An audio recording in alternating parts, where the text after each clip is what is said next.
Dans cette rue du centre-ville, les barrières de sécurité se fondent dans le décor.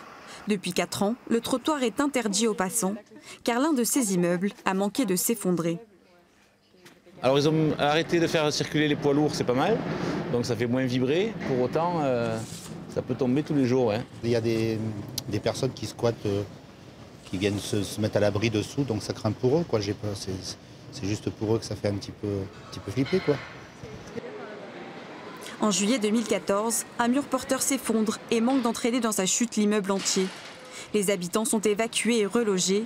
Les commerces adjacents ont eux aussi dû quitter les lieux. Pour sécuriser la zone, la mairie a engagé des travaux de consolidation. Mais depuis, plus rien. Nous sommes absolument au courant de rien. Il y a des fissures dans les murs, il y a des gens qui ont dû quitter leur emploi, leur commerce. Et ça fait maintenant 3 ans que ça dure. Et il n'y a absolument rien de changé. Ni on ne connaît ce qui pourrait se passer dans les semaines, mois à venir. C'est quand même assez grave, quoi. Des querelles entre les différents propriétaires de l'immeuble auraient retardé le chantier. Mais les travaux devraient enfin commencer en janvier prochain. Le bâtiment ne bouge plus et il est en sécurité. Maintenant, il faut faire des travaux de consolidation définitifs. Là, c'est des consolidations provisoires.